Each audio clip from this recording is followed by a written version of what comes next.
패감을 입은 자는 적으리라. 아멘.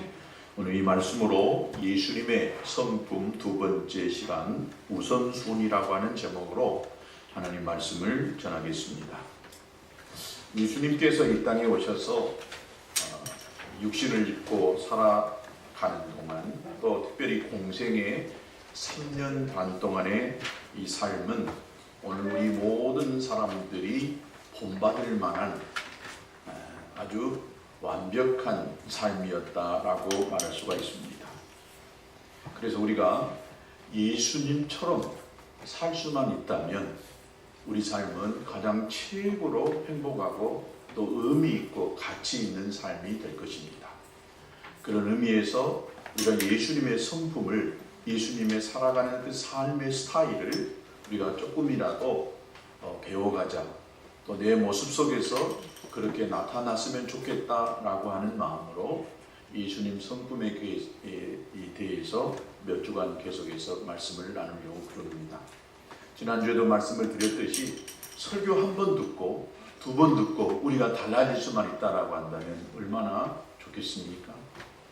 우리는 오랜 시간 동안 만들어진 우리들의 삶의 모습이 있고 스타일이 있기 때문에 잘 안 바뀝니다. 그러나 끊임없이 우리가 놓을 모델을 정해놓고 우리의 삶의 이 목표와 방향을 정해놓고 그 길을 향해서 끊임없이 우리가 나가다 보면 조금씩 바뀌어져 가게 되리라고 믿습니다. 그 첫 번째 시간으로 순종에 대해서 지난주에 말씀을 나눴습니다. 예수님은 철저하게 아버지 하나님의 뜻께 말씀 앞에 순종하는 삶을 사셨던 것을 볼 때에 오늘 저와 여러분들도 우리의 의지를 꺾고 나의 모든 것들을 내려놓고 하나님의 뜻이라고 한다면 기꺼이 순종하는 삶을 살아야 된다라고 말씀을 드렸습니다. 하나님의 말씀 앞에 순종하는 것도 중요하지만 하나님이 세우신 권위 앞에 부모, 또 직장의 상사, 또 나라의 권세자들 앞에 순종하는 것도 우리 그리스도인들에게 무엇보다도 중요한 성품 중에 하나다라고 말씀을 드렸습니다. 오늘은 이 우선순위에 대해서 같이 함께 나눠보려고 합니다. 우리 예수님께서 보여주신 삶의 모습 속에 우선순위가 분명하게 살았던 것을 볼 수가 있습니다. 이 삶의 우선순위가 뒤바뀐 사람들의 삶을 보면 그 인생이 참 복잡합니다. 혼란스럽습니다. 또 의미 없게 살아가고 있는 것을 볼 수가 있습니다. 그러나 자기 삶의 우선순위가 분명하게 정해졌고 그 정해진 순서대로 살아가는 사람들, 자기 목표에 성공한 사람이 될 수가 있습니다. 또 가치 있고 의미 있고 행복한 삶을 살 수가 있다는 것을 우리 모두가 알고 오늘 우리도 예수님처럼 우리 삶의 우선순위를 분명하게 정해놓고 그 우선순위에 맞게 살아가서 참 행복하고 성공한 우리 모두가 되기를 주의 이름으로 축복합니다. 예수님은 인생의 빠른 성공보다도 방향을 더 중요하게 생각을 했습니다. 예수님께서 이 광야에 수많은 사람들이 모여들 때에 거기서 말씀을 전했습니다. 예수님이 설교를 하니까 얼마나 사람들이 깊이 빨려들고 잘 들었는지 때가 지날 정도로 사람들이 흩어지지 않고 예수님 말씀 앞에 집중하고 있었습니다. 그때에 그 배고픈 군중들을 향해서 예수님께서 보리떡 5개와 물고기 2마리로 5,000명을 먹이고 12바구리에 남을 정도로 그렇게 엄청난 기적의 사건을 보이셨어요.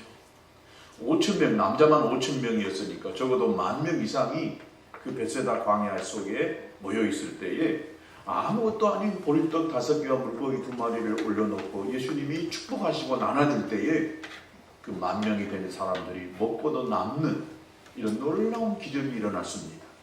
그것을 본 사람들이 어떻게 생각했을까요? 야, 예수님 저분을 왕으로 우리가 삼을 수만 있다라고 한다면 우리는 배고픔 없이 살 수 있겠다라고 생각을 했어요. 그래서 예수님을 왕으로 삼고자 했습니다.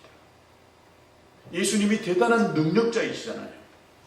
우리가 가진 것이 작은 것이지만 거기다 예수님이 손만 얹어버리면 엄청난 기적이 일어나니까 사람들은 흥분한 것입니다. 우리 국민들은 나라의 지도자를, 어떤 지도자들을 원하냐? 먹고 살기에 아주 잘해줄 수 있는 사람들을 원합니다. 먹고 사는 것이 첫 번째입니다. 그 다음에 이 사상이나 또 이 가치관, 이것은 둘째 문제라고 생각하거든요. 우선 사람들은 먹고 살아야 돼요. 아무리 좋은 지도자라도 우리가 먹고 살기 힘들면 그 사람 별로 인기가 없어요. 그러니까 참 좋은 지도자는 백성들을 배불리 먹게 살고 살게, 또 직장 없는 사람들에게 직장을 주는 이 지도자가 최고로 인정받을 수 있는 지도자입니다. 예수님께서 배고픔의 문제를 해결해 주니까 백성들은 예수님을 당대의 왕으로 세우려고 했습니다. 왕이 되셔서 이 세상을 지배하실 거라고 하는 이 허황된 생각에 백성들이 부풀어 있었어요. 그때 예수님께서 어떻게 하셨느냐? 조용히 한 발자국 뒤로 물러나가지고 말도 없이 조용히 산으로 올라가 버렸습니다. 사라져버린 것이지요. 왜 그래 사라져 버렸을까? 예수님은 지금 하나님의 이 사역을 하러 오셨어요. 백성들을 구원하시기 위해 오셨어요. 그렇다고 생각한다면, 우리가 일반적인 생각으로 한다면 예수님께서 지금 많은 사람들에게 추앙받고 있을 때, 이때에 예수님이 사역을 하면 대단한 열매를 맺을 수 있을 거라고 우리는 생각합니다. 이게 빠른 성공이죠. 대단한 일인 것 같죠. 그러나 예수님은 그렇게 하는 것이 하나님의 원하시는, 기뻐하시는 사역이 아니다는 것을 알았어요. 아직은 때가 아니다는 것도 알았어요. 왕으로 추앙받기 위해서 예수님은 이 땅에 오신 것이 아니다고 하는 것을 예수님은 분명하게 아신 것이죠. 예수님이 이 땅에 오신 목적은 죄인을 구원하시려고 오셨어요. 하나님의 나라를 이 땅에 보여주시기 위하여 이 땅에 오신 것입니다. 하나님의 나라가 오병이의 기적의 사건을 통해서 조금 보여주었다라고 한다면, 우리가 구원 얻을 수 있는 길은 바로 예수님의 십자가의 죽음을 통해서 우리의 죄가 사함받고 그래서 구원을 얻을 수가 있는 것입니다. 예수님의 사역의 정점은 십자가였기 때문에 백성들의 환송이나 이 환호 속에서 또 예수님께서 사역하시는 것을 예수님은 그렇게 원하지 않으셨던 것을 볼 수가 있습니다. 예수님은 세상적인 모든 명예와 인기를 뒤로하고 산에서 하나님 만나러 갔던 것을 볼 수가 있습니다. 대중의 인기를 얻고 또 추종 세력이 많으면 하나님의 사역이 더 잘 될 수 있을 것 같지만은, 그러나 주님은 빠른 것보다도 올바른 방향을 향해서 나아가셨던 것을 볼 수가 있습니다. 하나님을 기쁘게 해드리는 것, 그분을 영화롭게 하는 일이 예수님에게서는 가장 올바른 길이었기 때문에, 방향이었기 때문에 그 길을 선택해서 가셨던 것을 볼 수가 있습니다.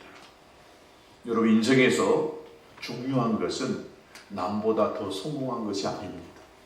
남보다 빨리 그것을 향해서 가는 것이 아닙니다. 요즘 젊은 사람들은 다른 사람들보다 조금 더 빨리 차를 사고, 다른 사람들보다 조금 더 안정된 이 집을 얻기 위해서요, 돈 버는 데에 모든 에너지를 다 쏟고 있는 것을 볼 수가 있어요. 좀 더 빨리, 좀 더 많은 것을 갖는 것이 성공이고 행복이라고 생각을 해가지고 그 길을 향해서 가고 있는 것을 볼 수가 있습니다. 내가 무엇을 먼저 하고 어떤 방향으로 살아가느냐, 이것은 매우 중요한 우리 인생의 행불행을 결정할 수 있는 요소인 것을 볼 수가 있습니다. 예수님의 눈은 항상 하나님의 뜻이 어디 있을까, 하나님이 무엇을 기뻐하실까, 여기에 초점이 맞춰져 있었어요. 사람들이 나를 어떻게 생각하느냐?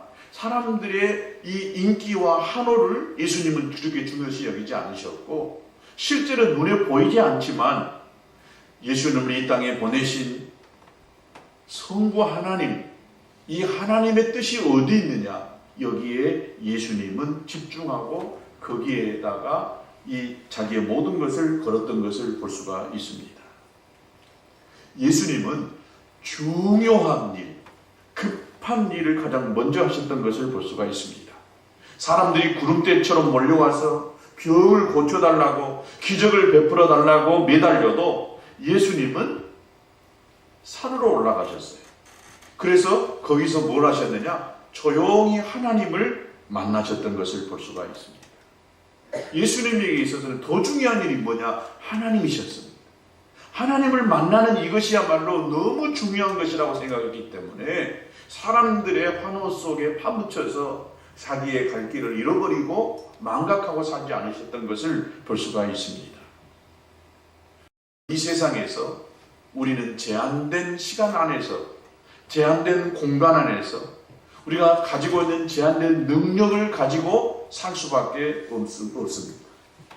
이런 우리의 인생의 정말 성공적이고 행복하게 살기 위해서는 이 제한된 시간 안에서 어떻게 하면 이 시간을 잘 사용하고, 우리가 제한된 이 공간 안에서 제한된 능력을 가지고 어떻게 잘 살아서 행복하게 살 수 있을 것인가를 깊이 좀 생각해 볼 필요가 있습니다. 올바른 이 삶의 우선순위, 내 위치가 어디이고 내가 해야 될 일이 무엇인가, 지금 이 시간에 이 일이 정말 중요한 일인가를 알고 그 일을 해 나간다라고 한다면 나중에 결과적으로 최고로 좋은 열매, 또 최고로 성공하고 행복한 삶이 될 수가 있을 것입니다. 물론 이 삶의 우선순위를 정한다라고 하는 것은 각자 자신들만의 어떤 가치관이 있고 세계관이 있습니다. 어떤 사람은 그것을 굉장히 중요시 여기지만 어떤 사람에게는 그것이 별로 중요하지 않게 여기는 것이 있어요. 사람마다 중요하게 생각하는 것이 있어요.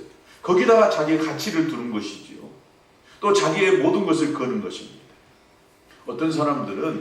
요즘 어떤 사람들은 차에 관심이 많은 분들이 있으시더라고요. 그래서 차에 대해서 엄청나게 많은 연구를 해요. 그리고 차에다가 자기 모든 것을 다 쏟아내요. 제 조카가 있어요. 이제 24살인가 5살이 됐는데 이 녀석은 어렸을 때부터 차에 관심이 많더라고요. 차에 관심이 많았어요. 그런데 고등학교를 졸업하고 대학을 안 가고 직장 생활을 하기 시작했어요. 그때부터 이 녀석은 돈을 벌면 차를 이렇게 샀고 차에다가 자기 모든 걸 다 쏟아내요. 처음 탔던 차가 중고차였지만 그랜저부터 시작을 했어요. 그래서 내가 좀 걱정이 되더라고요. 아이고 20살 때부터 저 녀석이 그랜저를 타기 시작했으면 앞으로 어쩔까 좀 걱정이 염려가 됐어요. 아니나 다를까 그 차를 타고 한 1년 2년인가 지나가다가 돈을 좀 생기니까 돈을 가지고 뭔 차인지는 저도 잘 모르겠어요. 외제차였어요. 이 막 붕붕붕붕 하는 차가 있어요. 그래서 그 차를 덜컥 샀어요. 내 동생은 속이 터지죠. 제 아버지는. 차에다가 돈을 쏟아낸 것도 속 터지만은 저 잘 나가는 차를 타고 달려가다가 사고라도 나면 어쩔까. 나는 늘 염려스러워요. 볼 때마다 주찬아 너 그 차 타고 조심히 몰아라. 밖에 아파트에 있으면 붕붕 하면 벌써 그애가 나타난 거예요. 그리고 막 그 차를 타고 싱싱 몰고 다니는 그 동호회를 또 가입해가지고 동호회에 다니더라고요. 나중에는 또 얼마 안 있다가 또 돈을 벌면 하여튼 그 애는 다른 데는 돈을 안 써요. 옷 사입고 뭐하고 그런데 사치하고 그런 데는 안 쓰는데 돈만 있다 하면 차에다가 막 그냥 몇백만 원이고 그 튜닝 하는데 막 이렇게 쏟아대는 거예요. 또 얼마 전에도 보니까 우리나라에서 차도 5,500cc인가 뭐 일본 어디 외제차를 또 하나 사갖고 왔어요. 그 차가 달리면 기름이 그냥 이 눈에 떨어진 것이 보인다고 그래요. 강주에서 먹고 오는 데만 해도 돈이 몇만 원 기름값이 들어가요. 제 아버지 말 들어보니 속이 터져요. 큰아빠이 나도 보니까 속이 터져요. 앉으면 내가 귀찮아 했더니 나중에 지난번에는 다시는 내가 먹고 안 온다. 큰아빠 잔소리 듣기 싫어서 안 온다. 그의 가치관은 오직 차예요. 큰아빠 왜 나한테 뭐라 해요? 내가 술을 먹으니까 담배를 피니까 친구들하고 놀기를 합니까? 나는 돈 벌어서 차 사고 차에다가 내 모든 걸 다 거는 것이 내 인생인데 그러더라고. 그의 가치관은 차예요. 차에다가 올인하는 거예요. 그리고 앞으로 또 돈을 벌면 또 뭔 차를 사겠다고 하는 거예요. 그러니까 저도 뚜껑이 열리고 죄송합니다. 지 아빠도 막 이렇게 화가 치밀어 오르는 거예요. 지난 명절에 전쟁을 한번 치른 적이 있어요. 이렇게 사람마다 자기의 어떤 중요한 가치, 그 목표를 향해서 헌신하는 거예요. 누구에게나 한 번밖에 없는 이 인생을 부지런하게 그리고 최선을 다하는 열정을 가지고 살아가는 것도 필요하겠지만은 어떤 일이 중요한 것인가, 어떤 일이 시급한 것인가를 알아야 됩니다. 그리고 그 일의 우선순위를 정하고 거기에 따라서 일을 잘 처리해 간다면, 일한다면 나중에 결과가 좋아요. 지내놓고 보니까 젊을 때 거기다가 다 너희들 쏟아가고 나면은 언제 너 돈 벌어가지고 장가가고 뭐 집 사고 그럴래? 지나보면 그것이 어떤 것이 중요하고 덜 중요한 건가를 알게 되는데 그 당시에 또 경험이 없다 보면 자기가 좋아하는 것이니까 자기가 거기다가 모든 것을 다 쏟아도 후회하지 않겠다라고 하는 생각이 드는 거예요. 부모들이, 어른들이 학생 때 공부하는 것이 너무 중요하잖아요. 그래서 공부해라 그러거든요. 근데 학생인 그 얘는 공부가 그렇게 중요한지 몰라. 우선 나가서 노는 것이 재밌고 게임하는 것이 재밌고 친구들하고 노는 것이 재밌거든. 그런데 지나고 나서 보면 그때의 게임하고 나가서 노는 그것이 나중에 얼마나 후회되는지 모르거든요. 그러니까 거기다가 다 에너지를 쏟아내거든요. 초등학교 때 해야 될 일이 있고 중학교 때 해야 될 일이 있고 또 고등학교 때 해야 될 일이 있고 대학교 때 해야 될 일이 있고 청년 때 해야 될 일이 있고 또 시집가고 장가가서 해야 될 일이 있고 다 시기마다 나중에요. 나는 할아버지 안 되어봤지만 할아버지 할머니 돼가지고 또 일이 있는 것 같더라고요. 다 그때마다 해야 될 일이 있어요. 근데 그 해야 될 일들의 우선순위가 있는 거거든요. 진짜 중요한 일이 있고 또 우선해야 될 일이 있어요. 그 일의 우선순위를 잃어버리고 산다라고 한다면 중요한 일을 뒤로 하고 밀어버리고 꼭 해야 될 일을 하지 않는다라고 한다면 나중에 땅을 치고 후회할 날이 생긴다는 것입니다. 우리 인생에서 무엇이 가장 중요한 일일까요? 각자 가치관에 따라서 다 나름대로 그 가치관에 따라 어떤 것을 결정하고 살아가겠지만은 진짜 중요한 것이 무엇인가? 우리의 가치를 어디다 두어야 되는가를 우리가 알 필요가 있습니다.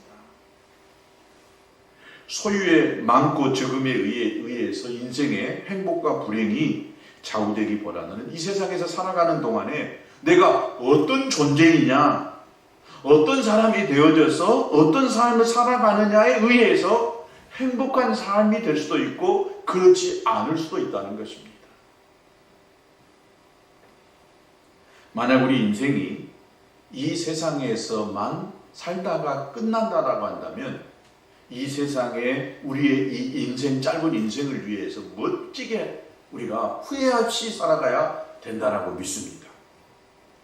저도 그럴 것 같아요. 내가 살아가는 이 인생이 80, 90, 100세의 인생이라고 한다면 이 짧은 인생 동안에 내가 50대에 40대에 누려보지 못한 50대 앞으로 후회하지 않을 만큼 내 육을 위해서 내 남아있는 이 시간을 위해서 다 에너지를 쏟다가 떠나겠어요. 끝이라고 한다네. 근데 우리 인생은 우리가 살아가고 있는 이 인생, 육신의 인생이 전부가 아니라 그 다음 생애가 있다는 거예요. 여러분 믿으십니까? 반드시 저와 여러분이 예수 믿든 사람이든 믿지 않은 사람이든지 간에 우리가 육신을 입고 살아가는 이 인생의 끝이 다가 아니라 그 다음 삶이 반드시 있다는 거예요. 이 다음의 삶은 육신을 입고 살아온 이 우리의 삶이 어떻게 살았느냐가 이 다음 삶을 결정하기 때문에 육신을 입고 살아가는 이 인생 속에 정말 우리가 우선순위를 두고 중요한 일과 먼저 해야 될 일을 알고 그 일을 해야만 다음 생애에도 좋을 수 있다는 것입니다. 요즘 우리 현대인들의 특징 중에 하나가 변명과 핑계를 많이 한다는 거예요. 내가 한 일에 대해서 또 하지 못한 일에 대해서 변명을 하고 또 핑계를 하는 경우가 많아요. 왜 그걸 안 하셨어요? 뭐 때문에 못했다라고 이야기합니다. 내가 시간이 없어서 못했어요. 내가 너무 힘들어서 못했어요. 또 핑계를 대요. 내가 누구 때문에, 내 남편 때문에, 아내 때문에, 내 자식 때문에, 내 부모 때문에, 내 직장의 누구 때문에 못했다라고 하는 이 핑계를 많이 댑니다. 이런저런 이유들을 들어가지고 우리의 그 삶의 모습을 나름대로 변명하고 핑계댈 것들이 참 많아요. 그런데 여러분 변명과 핑계를 하다가 보면은 그것이 점점 더 커져가요. 변명이 더 많아져요. 그리고 엉뚱한 경우가 생기게 되는 것이 있어요. 이렇게 엉뚱한 핑계, 이 엉뚱한 핑계의 이야기가 오늘 이 본문의 이야기입니다. 이 말씀은 예수님께서 천국에 대해서 또 구원에 대해서 비유로 말씀하신 것입니다. 그런데 여기에 들어가 보면 아주 이 핑계대는 사람들, 변명하는 사람들의 이야기가 나와 있는 것을 볼 때에 무엇이 진짜 중요한가를 우리가 좀 새롭게 확립하고 또 정립할 필요가 있어서 이 말씀을 같이 나눕니다. 어떤 임금님이 아들이 이제 결혼을 합니다. 잔치, 왕가의 잔치죠. 그래서 꼭 와야 될 사람들에게 초청을 합니다. 초청을 할 때 초청장을 사람을 통해서 보내요. 일일이 한 사람씩 사람에다가 초청장을 줘가지고 언제 어느 날 내 아들 결혼하니까 와서 축하해 주십시오 라고 이렇게 사람을 보냅니다. 올만한 사람들 또 자격 있는 사람들에게 정중하게 이 초청장을 보냅니다. 그런데 막상 초청을 받는 이 사람들이 오기를 싫다라고 하면서 다 거절해버려요. 이유가 어쩌든지 모르겠지만 하여튼 오기 싫다고 거절해버려요. 임금님이 거절을 당한 거예요. 임금이 오라가는데 오지 않아요. 얼마나 화가 났겠어요? 화를 꽉 참고 다시 또 초청을 보냅니다. 초청장을 주어서 보냅니다. 이럴 때 지금 어떻게 이야기했냐면 그냥 초청장만 보낸 것이 아니라 내가 아주 이 살찐 소, 짐승을 탁 잡아가고 점심을 준비했는데 아주 진짜로 맛있는 점심을 준비해가지고 모든 것을 다 갖추었으니까 제발 좀 우리 아들 결혼식에 와달라고 이렇게 초청을 합니다. 그런데 이 초청을 받은 이 사람들이 임금의 이 사절단을 돌아보지도 않고 어떻게 하냐? 어떤 한 사람은 자기 밭으로 일하러 가. 나 지금 밭에 가서 뭐 해야 되니까 밭으로 가버려요. 또 어떤 사람은 나 가게 문 열어야 돼. 사과해야 된다라고. 장사해야 된다라고 가버려요. 그리고 또 어떤 사람은 얼마나 화가 났든지 가기 싫으면 그만이지 임금이 보낸 사람을 잡아다가 때리고 죽여버려요. 왜 나를 귀찮게 하느냐? 안 간다고 했으면 그만이지 왜 또 귀찮게 하냐고 하면서 임금이 보낸 그 사람을 죽여버립니다. 이들은 모두가 한마디로 말하면 전부 시간 없다는 거예요. 나 시간 없어서 못 간다는 거예요. 나 지금 밭에 가야서 일해야 되고, 나 가서 장사해야 되고, 뭐 해야 되니까 나 못 간다는 거예요. 다 거절하고 있는 것을 볼 수가 있습니다. 이 지경이 이르자 임금이 어떻게 했느냐? 진짜 화가 나버렸어요. 시간이 없다고 말한 이 사람들을 전부 가서 싹 다 멸해버리고 집을 다 불살라고 씨도 남기지 않아버려요. 임금이 얼마나 화가 났겠어요. 그 정도로 심하게 분노한 것이죠. 그리고 임금이 다시 사람을 보내서 뭐라 하느냐? 야, 시간이 없다고 하는 자들을 다시는 나의 초청을 받지 못하게 될 것이다. 너희들은 사람들이 많이 모여있는 그 광장에 가가지고 그 사람이 어떤 사람이든 상관하지 않냐고 무조건 다 오라고 해라. 그러니까 길 사거리에 나가서 사람들을 초청해가지고 사람들을 많이 초청했는데 그 잔치 자리가 아주 가득 찼다라고 하는 이야기가 오늘 이 본문의 이야기입니다. 시간이 없다, 바쁘다고 핑계로 하나님의 잔치에 응하지 않은 이 사람들의 모습. 사실 우리들이 하는 이 핑계 가운데에 가장 많은 핑계가 뭐예요? 시간이 없다는 거예요. 시간이 없다. 진짜 근데 우리가 시간이 없을까요? 엄밀히 따지고 본다면 사실 없는 것은 시간이 아닙니다. 마음이지요. 하려고 하는 이 마음이 없는 것입니다. 우리 모두에게는 똑같이 하루 24시간이 주어졌어요. 어떤 사람에게는 25시간이 주어진 거 아니에요. 똑같은 사람에게 똑같은 시간이 주어졌어요. 어떤 한 사람에게는 단 1초도 1분도 더 준 사람이 없어요. 우리 모두에게 허락되어진 똑같은 24시간이 있어요. 근데 이 시간이 없다라고 하는 말은 결국 하루 24시간이긴 하지만은 하나님의 잔치에, 하나님의 요구에 내가 응할 만한 그런 시간이 없다는 거예요. 내 마음이 없다는 거예요.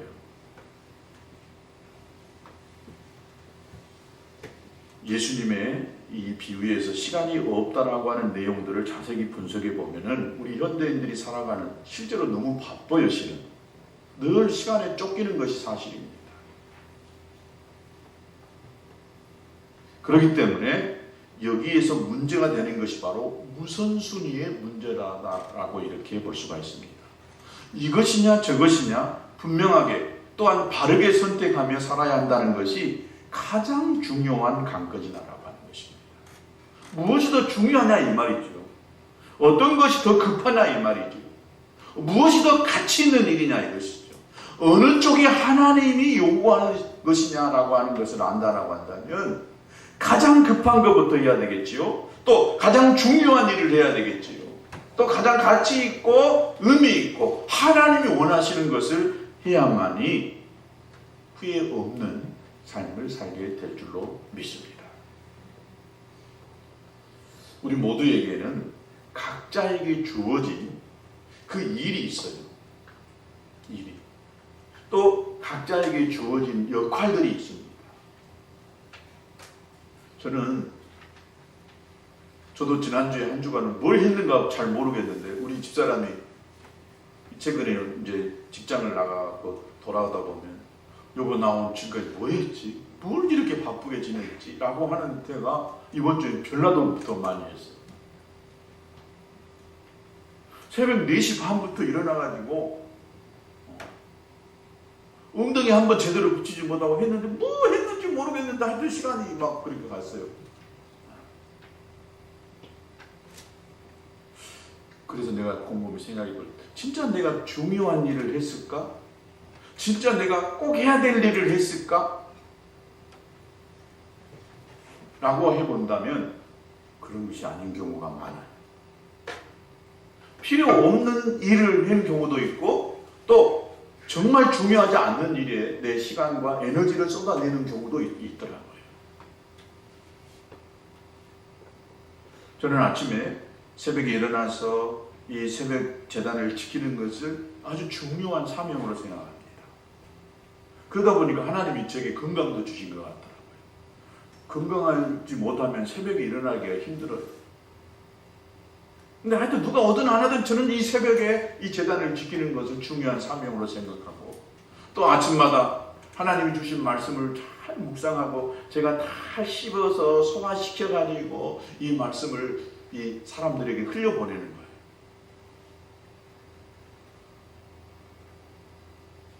그 일을 중요시 여기니까, 또 예배를 중요시 여기니까 예배 드리는 이 준비하는 이것에다가 내 에너지를 쏟아내고 있거든요.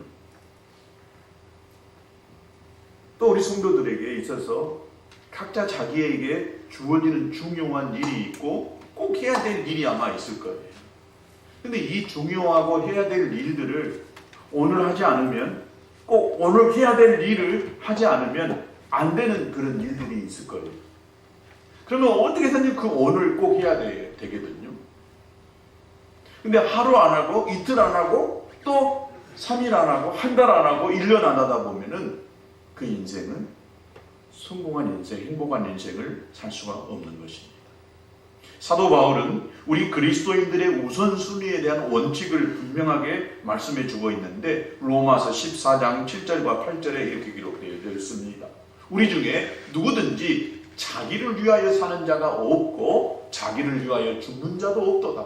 우리가 살아도 주를 위하여 살고 죽어도 주를 위하여 죽노니 그러므로 사나 죽으나 우리가 주의 것이로다. 주님을 위해 살아야 된다는 거예요. 우리가 살고 죽는 것은 자기를 위하여 마음대로 결정할 수 있는 것이 아니다는 거예요. 자기가 태어나고 싶은 시간을 정해서 그때 태어난 사람은 단 한 사람도 없을 거예요. 또 내가 태어나고 싶은 곳에다, 부잣집에, 잘 사는 나라에, 거기서 태어나고 싶은 사람 마음대로 정하고 그렇게 태어난 사람이 없을 것입니다.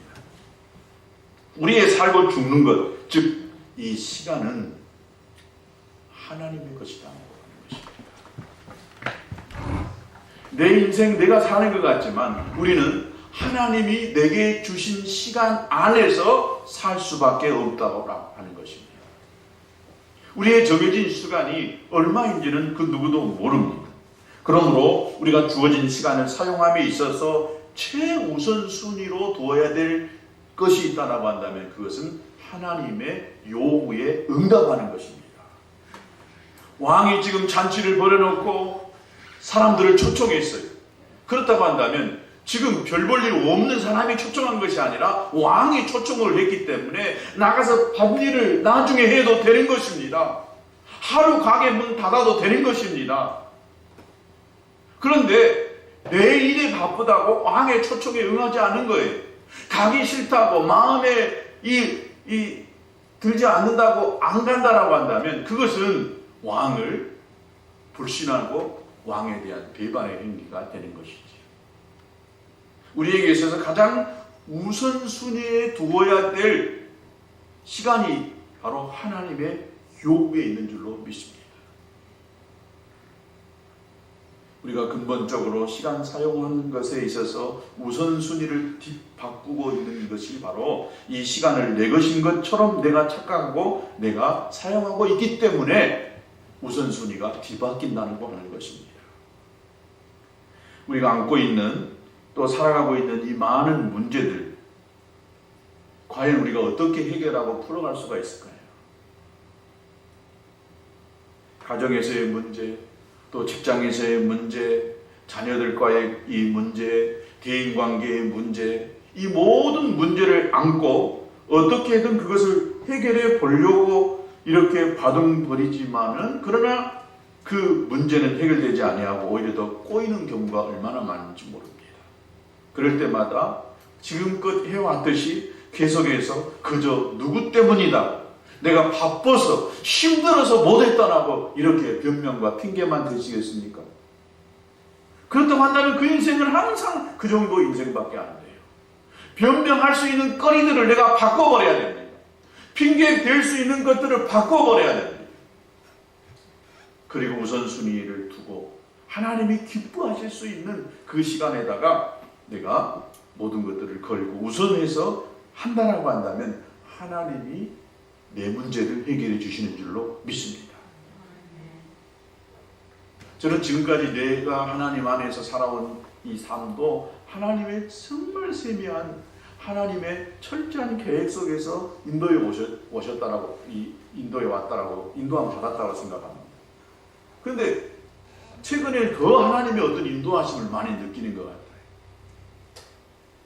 철저하게 하나님이 내 인생과 우리 가정과 교회 속에 하나님이 역사하시고 섭리하시는 경우가 너무 많은 것 같아요.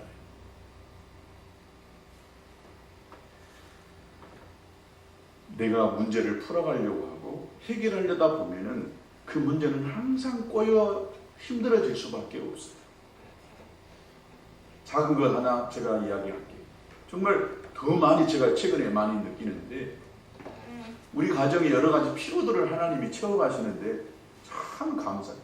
지금까지 하나님이 인도함 속에서 하나님이 주셔서 우리가 무엇을 특별히 뭐 잘해서 라기보다도 하나님이 부어주신 은혜 속에 살아왔습니다. 그런데 최근에 갑자기 우리가 썼던 그 가스레인지가 작년에 좀 안 좋았어요. 그러다가 우리 어머니 권사님이 집을 이사해 가면서 그 가스가 있었는데 이 도시가스 전용 가스를 어떻게 바꿔가지고 몇만 원 들어가지고 바꿔서 썼어요. 몇 개월을 썼는데 이번에 갑자기 이 가스레인지가 안 되는 거예요. 좀 당황스러웠습니다. 여러 가지를 생각하고 있는데 갑자기요, 뜻하지 아니하게 우리 사모님, 이 막내 이모님이 계세요. 근데 그분이 갑자기 어디서 돈이 좀 생겼다고 우리한테 보내주고 싶다 하는 거예요. 그것도 딱 90만 원을 보냈어요. 근데 우리가 뭘 하나 이 가스레인지를 살라고 하는데 그것이 딱 90만 원이었다. 뜬금없이 그분이 그래서 꼭 필요한 거 사라고 그냥 보내주고 싶어서 뭔 돈이 생겼는데 생전 연락도 잘 하지 않고 그러는데 그러더라고요. 아주 작은 것이지만은 하나님이 참 그렇게 세밀하게 작은 것까지도 하나님이 어떤 필요들을 채우시고 공급해 가시는 하나님을 많이 저는 느낍니다. 그 과정 이 크고 작은 일들이 참 많이 있어요. 이 문제를 내가 어떤 필요들을 공급하고 해결하려고 하고 하는 것보다도 하나님은 항상 내 앞에서 그 문제를 해결해 주셨고 또 그것들을 해 나갈 수 있도록 하셨던 것을 저는 수없이 많이 경험했습니다. 그러다 보니까요, 앞으로 내 남은 생애도 정말 하나님이 가장 최고로 멋지게 인도해 가실 거라고 생각이 됩니다. 여러분 그걸 믿으시기 바랍니다. 우리가 하나님 뜻 안에만 있다라고 한다면 하나님이 원하시는, 하나님이 기뻐하시는 일만 뭐 대단한 걸 안 하더라도 하나님이 시키는 것 작은 것이라도 그 일을 하고 산다면 하나님은 우리의 인생을 책임지시고 인도해 가신다라고 믿습니다.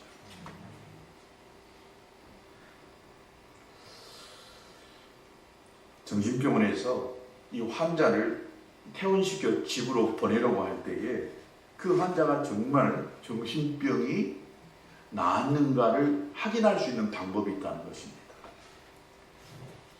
그 환자를 어떤 방에 이렇게 딱 넣어놓고 이 세수대 같은 데다가 이 수도꼭지를 틀어놓고 물을 받는다는 거예요. 근데 이 수도꼭지가 이 세수대에 차가지고 물이 이렇게 쫄쫄쫄쫄 바닥에 이렇게 평등하게 넘쳐 흘러갈 때에 그때에 이 정신병 환자를 걸레를 하나 주고 그 방에 들어보낸다는 것입니다. 그럼 이 환자가 걸레를 가지고 방을 먼저 이렇게 닦아요. 닦으라고 할 때 방을 막 닦아요. 그럼 어떻게 되겠어요? 수도꼭지에는 물이 계속해서 흘러나와. 그 사람은 아직 태어날 때가 안 된 거예요. 정상인 사람은 걸레를 가지고 방을 닦기 전에 수도꼭지를 먼저 잠가요. 물이 계속 흐르기 때문에. 그런데 그렇지 않고 계속해서 항만 계속 닦고 있고 물을 짜다 낸다면 이 사람은 아직 정신병원에서 나갈 때가 안 됐다는 거예요. 바쁘게 일하긴 하지만 그 근본 문제를 해결하지 못하고 있다는 거예요. 오늘 우리들도 마찬가지입니다. 우리들이 이 살고 있는 이 세상에 너무 많은 문제들이요, 그때그때마다 얼마나 많이 생기고 있는지 모릅니다. 그때 여러분 어떻게 하시겠습니까? 하나님께서 우리를 보실 때 아직도 아픈 사람, 아직도 정신병원에서 치료받아야 될 사람처럼 생각하는 경우가 있을 수 있다는 것입니다. 이들의 이 근본 문제 원인이 뭐냐? 시간이 없다는 거예요. 바쁘다는 거예요. 예수님께서도 이 왕의 이 잔치 자리에 초청을 했지만 시간이 없다고 핑계하는 자들에게 마지막에는 군대를 보내가지고 전부 다 진멸해 버렸잖아요. 우리의 시간 사용에 있어서 예수님, 하나님께서 너의 시간의 주인이 누구냐? 너 시간을 어떻게 사용하고 있느냐? 여기에 대해서 분명하게 판단하고 또 심판하실 때가 있다는 것입니다. 마태복음 12장에 보면 바리새인들이 예수님께 세금을 지금 로마 이 황제 가이사에게 바치는 것이 옳습니까? 라고 이렇게 질문을 하는 장면이 나옵니다. 물론 이 이야기는 예수님을 좀 모함에 어려움에 빠뜨려 가지고 힘들게 만들려고 바리새인들이 예수님께 이 질문을 던져요. 그때 예수님은 뭐라 하느냐? 가이사의 것은 가이사에게, 하나님의 것은 하나님의 것에게 이렇게 해야 된다라고 하면서 은전 하나를 보여달라고 하면서 거기에 그려져 있는 이 가이사의 초상과 이 글이 누구의 것이냐고 물으면서 가이사의 것은 가이사의 것에 들어야 된다라고 그렇게 이야기를 합니다. 물론 이 말씀이 예수님께서 책 잡히지 않으시려고 아주 현명한 대답을 하셨다라고 생각하기가 쉽습니다. 근데 사실은 그것만이 아닙니다. 예수님께서 가이사의 것은 가이사에게, 하나님의 것은 하나님의 것에게 라고 이야기할 때에 너희들이 지금 누구를 의지할 것이냐 이 말이죠. 가이사, 돈에 의지할 것이냐 하나님을 의지할 것인가 확실하게 선택하라는 거예요. 가이사는 가이사, 하나님의 것은 하나님의 것에게. 즉 너희가 지금 세상에 세속에 돈에 붙어서 살 것이냐 아내를 믿음으로 하나님 편에 살 것이냐, 여기 분명하게 하라고 말씀하고 있는 것입니다. 하나님께 소속되어 있으면 물질의 지배를 받지 않게 된다는 거예요. 그렇지 아니하고 가이사 편에 서가지고 세상 편에 서가지고 물질에 속해가지고 산다라고 한다면 결국 하나님과 상관없이 살 수 있다는 거예요.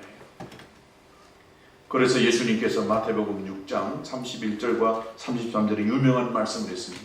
염려에 이르기를 너희는 무엇을 먹을까 무엇을 마실까 무엇을 입을까 하지 말라. 너희 하늘 아버지께서 이 모든 것이 너희에게 있어야 할 줄을 아느니라. 너희는 먼저 그의 나라와 그의 의를 구하라. 그리하면 이 모든 것을 너희에게 더하시리라. 우선순위 즉 근본 문제를 해결하면 나머지의 문제는 자연히 해결된다는 거예요. 누가 해결해 줘요? 하나님이 해결해 주신다라고 하는 것입니다. 우리가 살아가는 데 있어서 이 경제 문제가 중요한 것은 사실입니다. 뭐니 해도 머니가 최고예요. 돈 없으면 못 산다라고 이야기합니다. 우리 모두가 다 열심히 일하는 것도 바로 이 돈 벌기 위한 것이고, 우리가 때때로 근심하고 염려하는 것도 다 돈이 벌리지 않아서 염려하고 근심하는 것 때문일 것입니다. 그래서 돈이 중요한 건 사실입니다. 그러나 여러분 좀 더 생각해 보세요. 사실 돈 그 자체가 중요한 것이 아닙니다. 그 돈으로 무엇을 하려고 하느냐, 이거 더 중요한 것인 줄로 믿습니다. 돈 가지고 뭘 하려고 하는 것이냐 이 말이죠. 먹고 사는 것 중요합니다. 돈 벌어서 집 사고, 돈 벌어서 차 사고, 돈 벌어서 자녀들 교육 잘 시키고, 돈 벌어서 내 노후 준비 잘해서 편안하게 살고 싶은 것 중요한 것입니다. 그러나 여러분 이것은 모든 세상 사람들이 다 아는 것입니다. 우리 그리스도인들이라고 한다면, 하나님의 나라가 우리 마음 안에 있다라고 한다면, 하나님의 나라를 믿고 산다라고 한다면, 다음 세상을 믿고 산다라고 한다면 여러분 여기서 끝나는 삶이 아닙니다. 돈 버는 목적을 좀 달리하는 거예요.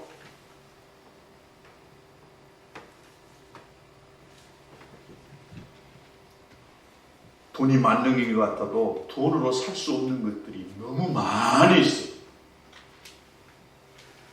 서양의 현자가 이렇게 이야기했습니다. 돈으로 침대는 살 수 있으나 잠은 살 수 없고, 돈으로 책은 살 수 있으나 지식은 살 수 없고, 돈으로 음식은 살 수 있으나 입맛을 살 수 없고, 돈으로 집은 살 수 있을지는 모르지만 행복한 가정은 살 수는 없고, 돈으로 약을 살 수는 있으나 건강을 살 수 없고, 돈으로 오락을 살 수 있으나 기쁨을 살 수 없고, 돈으로 멋진 옷을 살 수 있지만 미를 살 수 없고, 돈으로 향락을 살 수 있으나 행복은 살 수 없고, 돈으로 십자가는 살 수 있지만 구세주를 살 수 없고, 돈으로 교회는 살 수 있으나 천국을 살 수 없다. 마음의 평화, 구원, 천국은 돈으로는 살 수 없습니다. 결국 돈이 행복을 주는 것 같아도 돈 때문에 여러분 근심하고 염려하는 것이 너무 많아요. 돈의 지배 속에 살지 마시고 돈을 지배하며 살아갈 수 있게 되기를 바랍니다.